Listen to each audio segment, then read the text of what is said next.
I like jokes very much, as does Alan Shapiro, in fact. When I say jokes, I don't mean witty remarks. I mean the Pope, a pig, and an optometrist go into a bar together. And then there's a punchline. My friend Elliot Gilbert knew more jokes than anybody ever knew, and Elliot died in his early 50s through a series of mistakes that doctors made. They made a blunder, and then they made another blunder, then they lied about the blunder, and that was the end of Elliot. And just about that time that Elliot died, our friend Bob Hass, the poet, had come out with his anthology of haiku. It's a wonderful book. I had always been kind of haiku-deaf. I'd never quite gotten it. Bob would read something and then go, and I would feel sort of,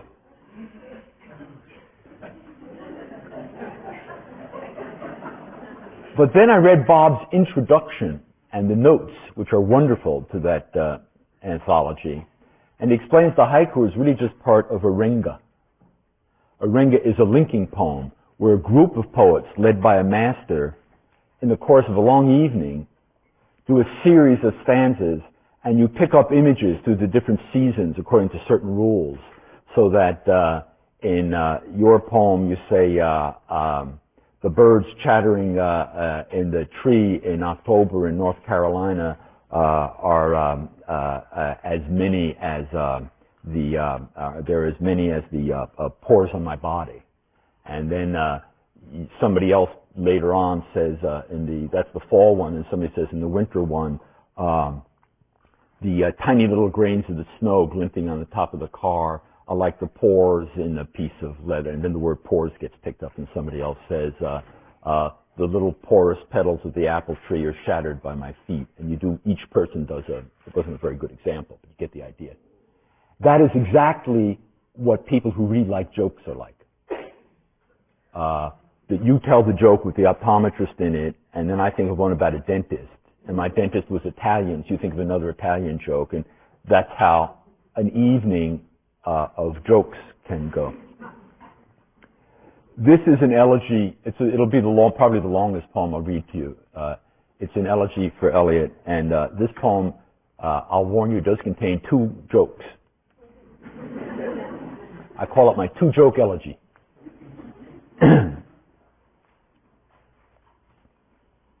If there's no laughter at all, I could break down easily. Impossible to tell. Impossible to tell. To Robert Hass and in memory of Elliot Gilbert. Slow dulcimer, gavotte and bow. In autumn, Basho and his friends go out to view the moon. In summer, gasoline rainbow in the gutter. The secret courtesy that courses like ichor through the old form of the rude, full-scale joke. Impossible to tell in writing. Basho, he named himself. Banana tree.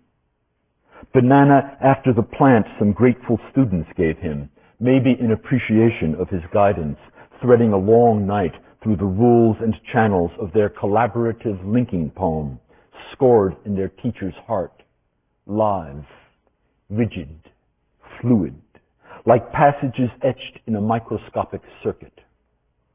Elliot had in his memory so many jokes, they seemed to breed like microbes in a culture inside his brain, one so much making another, it was impossible to tell them all. In the court culture of jokes, a top banana. Imagine a court of one, the queen a young mother, unhappy, alone all day with her firstborn child and her new baby in a squalid apartment of too few rooms, a different race from her neighbors. She tells the child she's going to kill herself. She broods, she rages. Hoping to distract her, the child cuts capers, he sings, he does imitations of different people in the building. He jokes. He feels if he keeps her alive until the father gets home from work, they'll be okay till morning. It's laughter versus the bedroom and the pills. What is he in his efforts but a courtier? Impossible to tell his whole delusion. In the first months when I had moved back east from California and had to leave a message on Bob's machine, I used to make a habit of telling the tape a joke. And partway through, I would pretend that I forgot the punchline or make believe that I was interrupted, as though he'd be so eager to hear the end, he'd have to call me back. The joke was Elliot's, more often than not. The doctors made the blunder that killed him sometime later that same year. One day, when I got home, I found a message on my machine from Bob. He had a story about two rabbis, one of them tall, one short. One day, while walking along the street together, they see the corpse of a Chinese man before them, and Bob said, "Sorry, he forgot the rest." Of course, he thought that his joke was a dummy, impossible to tell, a dead-end challenge. But here it is, as Elliot told it to me. The dead man's widow came to the rabbis weeping, begging them, if they could, to resurrect him. Shocked, the tall rabbi said absolutely not. But the short rabbi told her to bring the body into the study house and ordered the shutters closed so the room was night dark. Then he prayed over the body, chanting a secret blessing out of Kabbalah. "Arise and breathe," he shouted. But nothing happened. The body lay still. So then the little rabbi called for hundreds of candles and danced around the body, chanting and praying in Hebrew, then Yiddish and Aramaic. He prayed in Turkish and Egyptian and Old Galician for nearly 3 hours, leaping about the coffin in the candlelight so that his tiny black shoes seemed not to touch the floor. With one last prayer, sobbed in the Spanish of before the Inquisition, he stopped, exhausted, and looked in the dead man's face. Panting, he raised both arms in a mystic gesture and said, "Arise and breathe." And still the body lay as before. Impossible to tell in words how Elliot's eyebrows flailed and snorted like shaggy mammoths, as, the Chinese widow granting permission, the little rabbi sang the blessing for performing a circumcision, and removed the dead man's foreskin, chanting blessings in Finnish and Swahili, and bathed the corpse from head to foot, and with a final prayer in Babylonian, gasping with exhaustion, he seized the dead man's head and kissed the lips and dropped it again, and leaping back, commanded, "Arise and breathe." The corpse lay still as ever. At this, as when Basho's disciples wind along the curving spine that links the renga across the different voices, each one adding a transformation according to the rules of stasis and repetition, all in order and yet impossible to tell beforehand, Elliot changes for the punchline. The wee rabbi, still panting like a startled boxer, looks at the dead one, then up at all those watching, a kind of Mel Brooks gesture. "Hoo boy," he says, "now that's what I call really dead."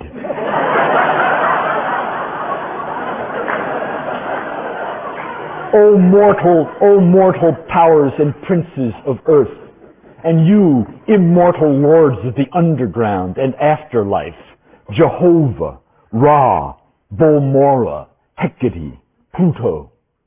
What has a brilliant living soul to do with your harps and fires and boats, your bric-a-brac and troughs of smoking blood? Provincial stinkers, our languages don't touch you. You're like that mother whose small child entertained her to beg her life. Possibly he grew up to be the tall rabbi, the one who washed his hands of all these capers right at the outset.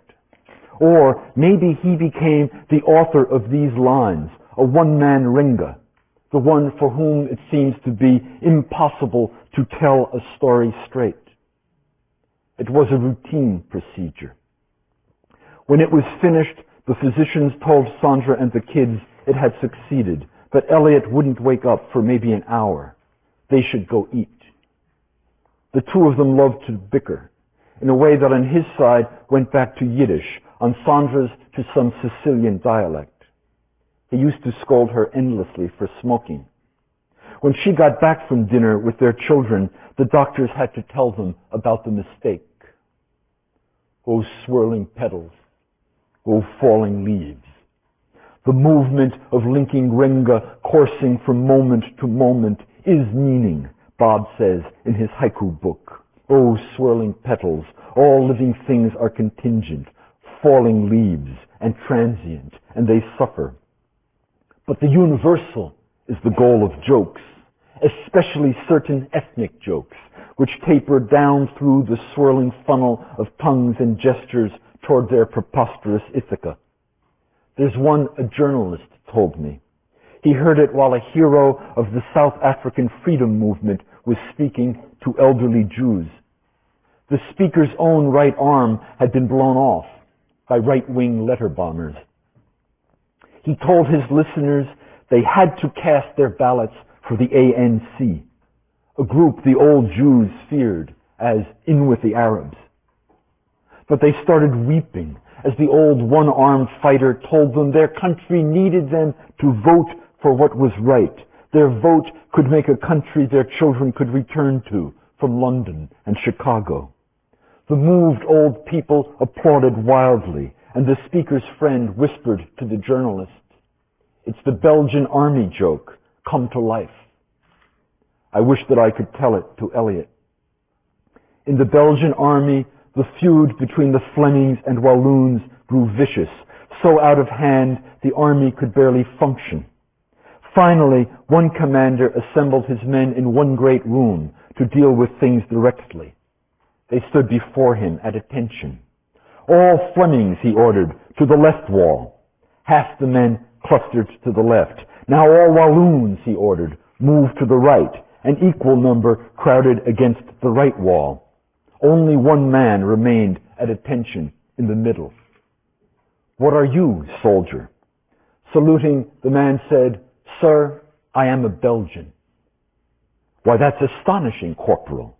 What's your name?" Saluting again, "Rabinowitz," he answered. A joke that seems at first to be a story about the Jews.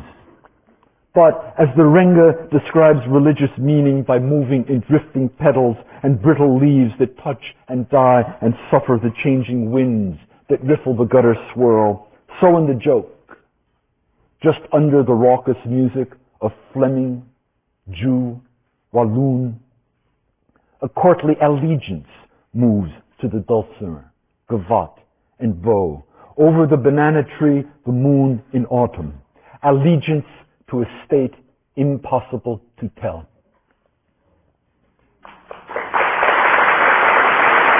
Thank you. Thanks very much.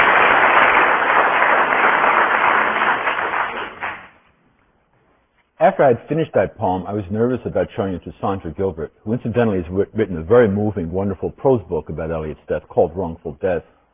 And I asked my poet friend Peter Sachs, who's an expert. He wrote a book, a prize-winning book called The English Elegy. I said to Peter, "I'm very nervous about sending it to Sandra." In fact, I did send it to their son first. And he said, "Why?" I said, "Well, if you've lost a loved one, to have a joke and have somebody say, 'really dead.'" And Peter said a wonderful thing. He said, "Really dead?" He said, "That's the point of all elegy."